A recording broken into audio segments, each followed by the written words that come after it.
In today's video, I'm going to be showing you guys 50 different tips and tricks that every single person who plays Evomon needs to know. And these tips range from common sense all the way to tips that literally not a single person knows, or maybe just a few niche players do.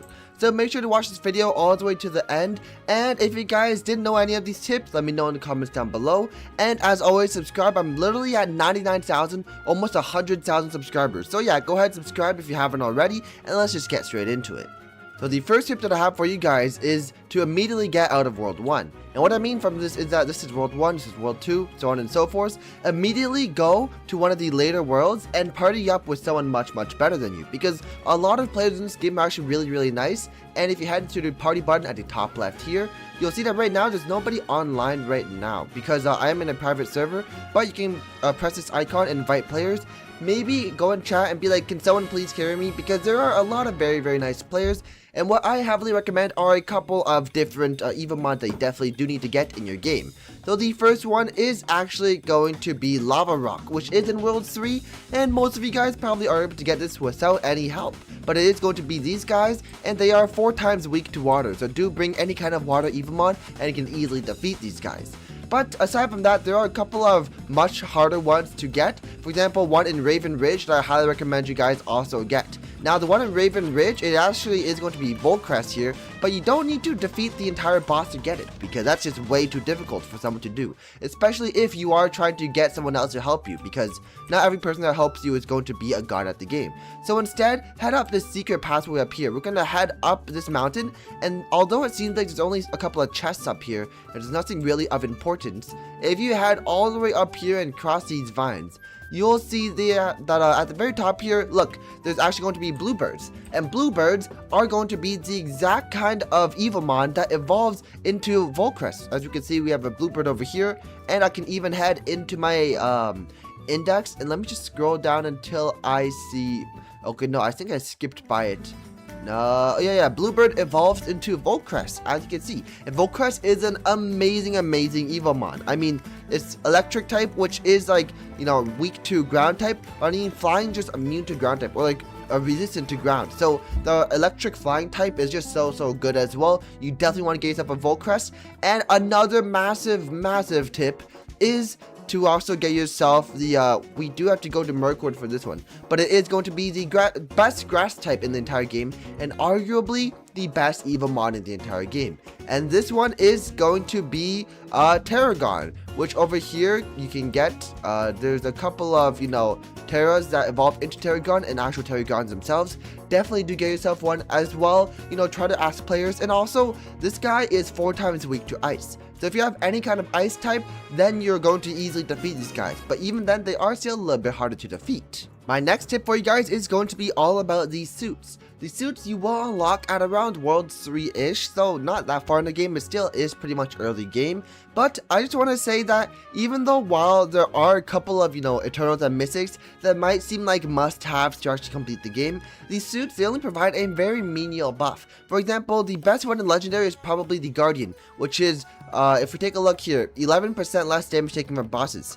But even then, it still is 11%. It's not an exact game changer. And also, there are a couple of epics that are really good as well. For example, the Catchmaster is one of the best epics that helps you grind up, as well as Vanguard if you don't have enough damage to one-shot some guys. Because if you can one-shot them with Vanguard, then Vanguard becomes absolutely amazing as well. So definitely just settle on some of these epics, though I wouldn't really say any of the rare ones are good. They're all pretty bad, so just ignore the rare ones, go for any kind of epic, and don't spend too much of your coins on these suits, because it's much better to spend your coins on the Wandering Trader. Now, for those of you that do not know, the Wandering Trader is an NPC that spawns every day, and he spawns at the campfire area across almost every single map. I don't actually think he's on this map, so let's just go to another one. Oh no, never mind, I did find him. He's on this map right here. Over here in this campfire area, you will find the, not Wandering Trader, but Traveling Merchant.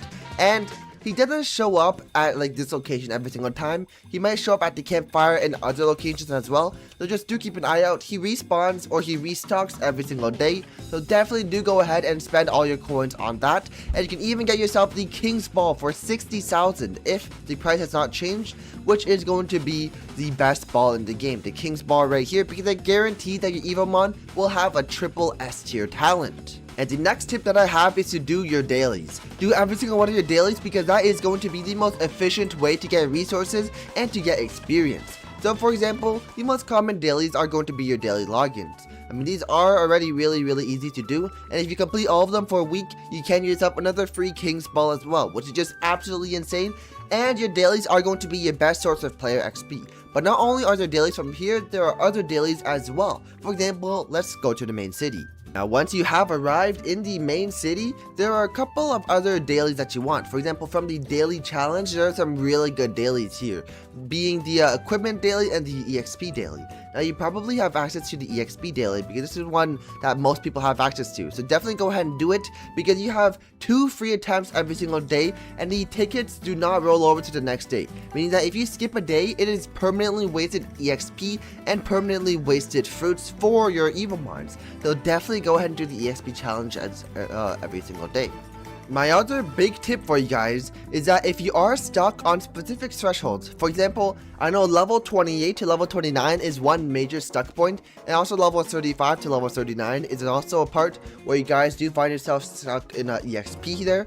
One massive tip that I have is to complete the index. If you cannot complete the entire index, just complete as much of it as you can. Because if you do complete the index or find the shiny version of each kind of these Evomons, you do get extra EXP as well and player EXP. So as you can see, I got the shiny Lavite, shiny Lava Rock, shiny Taro. Wait, I have a shiny Taro? No, do I? I don't think I do, but I got like shiny Astronite.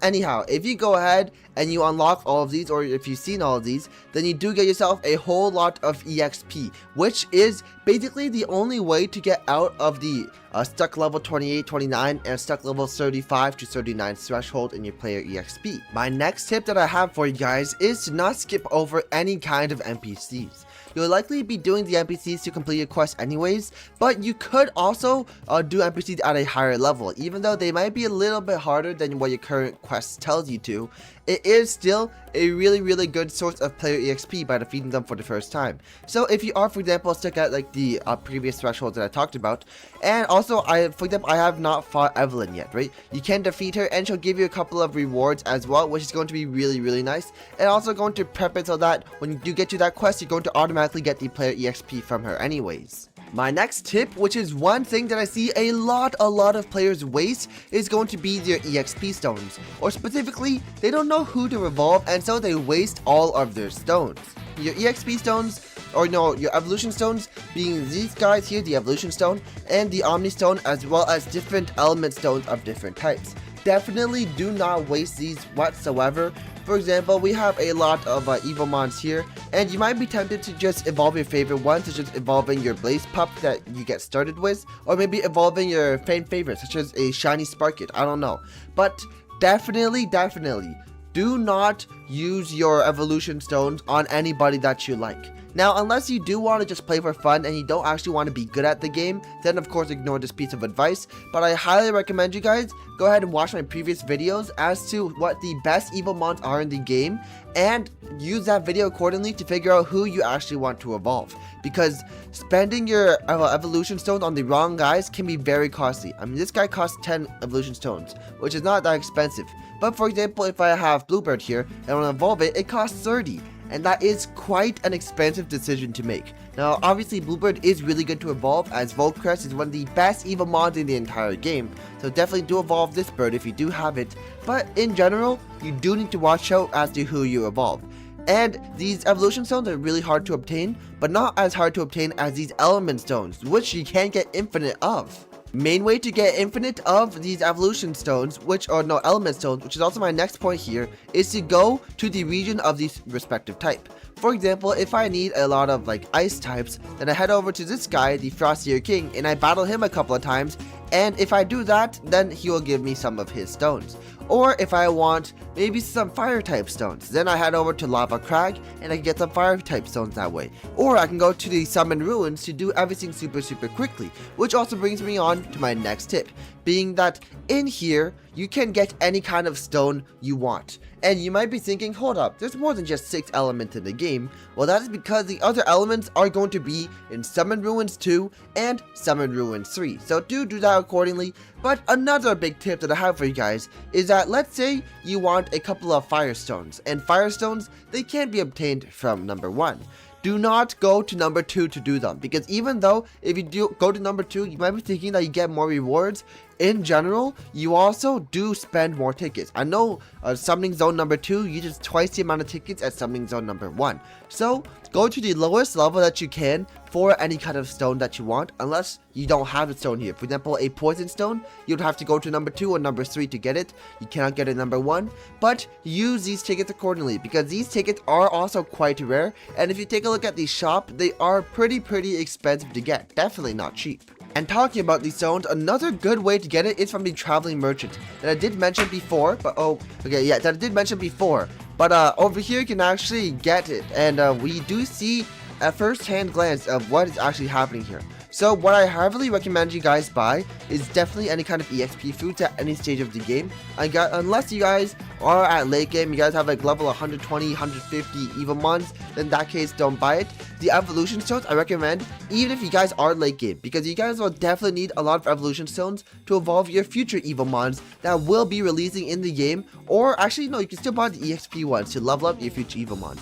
Because if we head all the way down here, we can see that there are some leaked Evomons, number 998 and 999. That, like, look, this guy looks like Rayquaza. I mean, he is just so cool. Definitely going to be a really big Evomon. And who knows, I think 998 evolves into 999. I mean, they both have the glowing orb. They have similar designs. They got like the little crown. So definitely do get your Evo Stones, because I suspect that guy, it might take like 1,000 Evo Stones just to evolve it. Just because that might just be the final boss or the final legendary of the entire game.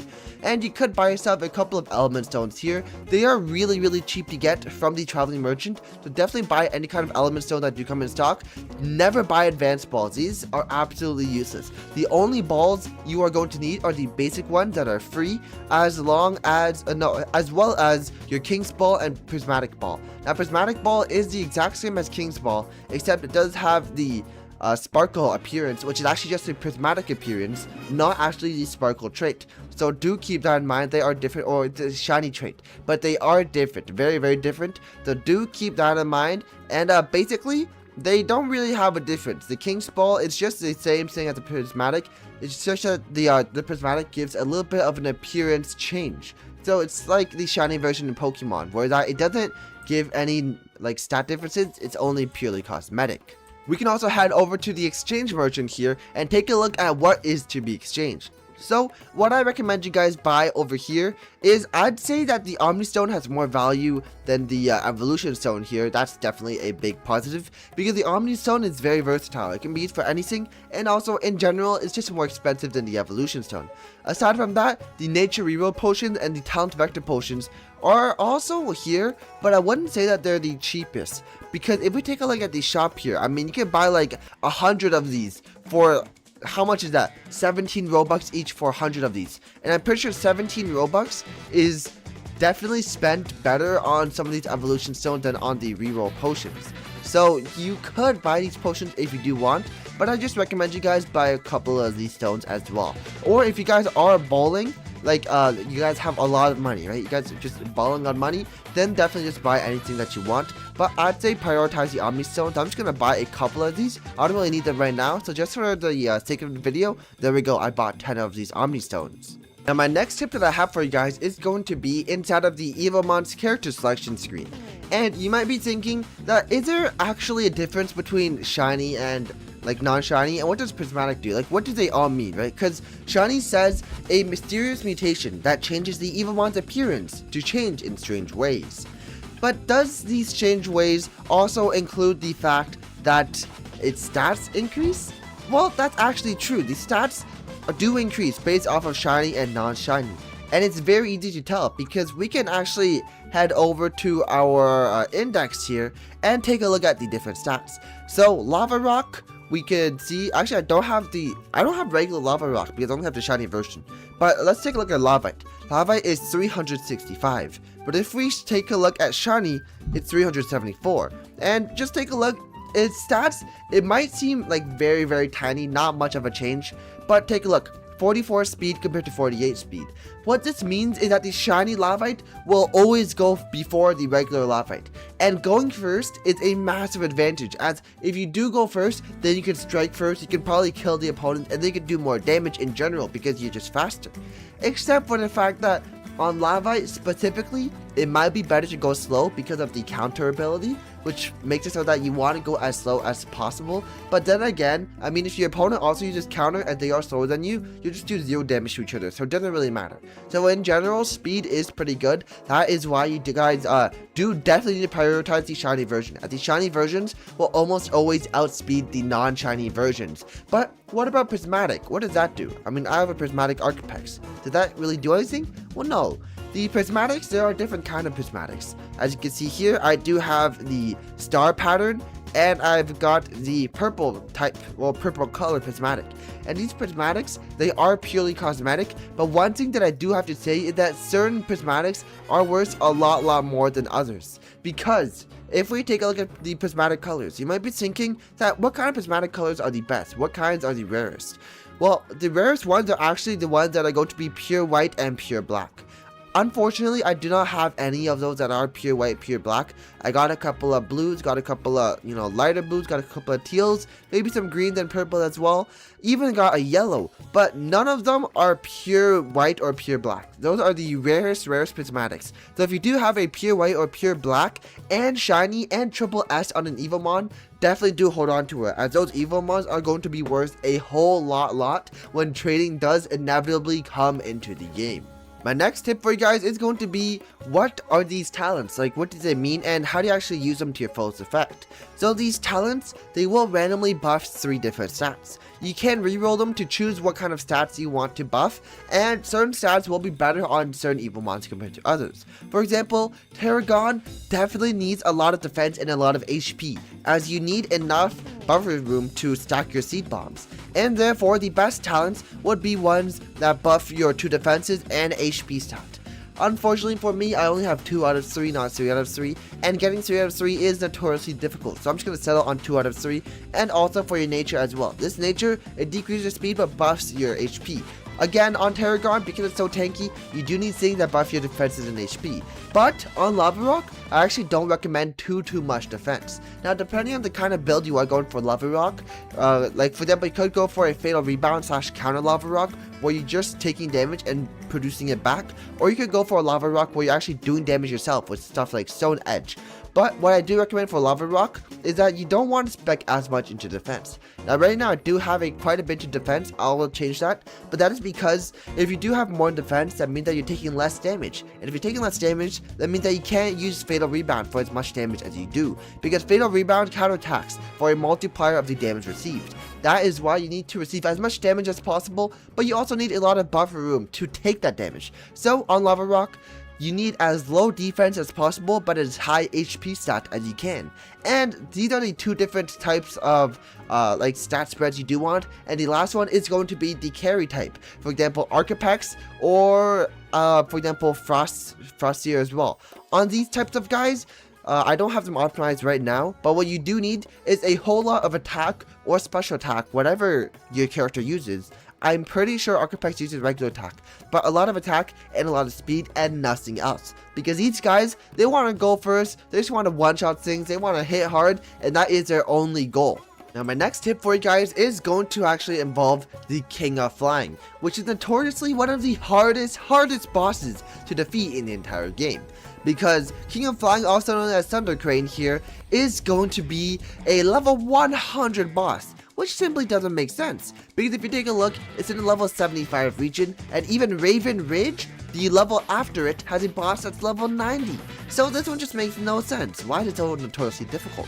Well, the reason being is that you can actually party to defeat this guy. Yes, to defeat this guy, I partied in a group of 2. You guys can do it in a group of 2, 3, or 4, whatever you'd like. Obviously 4 being the easiest, because this guy's HP doesn't actually scale to how strong your party is, or the amount of members in your party. That's why you need as many people in your party as possible, even if it is someone just really bad with a level 1 Evomon, just because they can tank a little bit of damage for you. So definitely do go ahead and take advantage of that and party up with as many people as you can before fighting the King of Flying, because this boss is notoriously difficult, and additionally, this boss is also weak to rock type. So I heavily recommend you guys bring in Lava Rock and Lavite, because those will be the 2 best Evomons to defeat this guy with. And my last tip, which is the most important tip of the entire video, is to not fully trust the game. And what I mean by this, you might be thinking, what do you mean by that, right? Well, let's take a look at Tarragon here. Tarragon is weak to, you see these types? Okay, do you see the ice type in here? No, you don't see ice type, right? Okay, let's take a look at dragon type. Do you see weak to ice type here? No, you don't see it. So you might be thinking, Tarragon is not really weakened to ice, right? But if you have ever played Pokemon before, you know that ice type is super effective against both grass and both dragon. And they have clearly coded that into the game. Because let me just show you a really quick example. I'm going to take Frostia and go to Mirkwood, where you can actually find the Tarragons, which should theoretically be 1x weak to ice, meaning that they're just normally weak to ice. But because of the Pokemon matchings, they are actually going to be 4 times weak to ice. And to prove it, I'm going to bring in my ice type Frostia and go into a battle. And take a look. Ice Seer goes from 80 to 320, meaning that it is 4 times effectiveness, which does make sense, because it should be 4 times effectiveness, even though it doesn't show. So never fully trust the game, and always trust me, because I only give factual information. So subscribe, and I'll see you guys in the next one.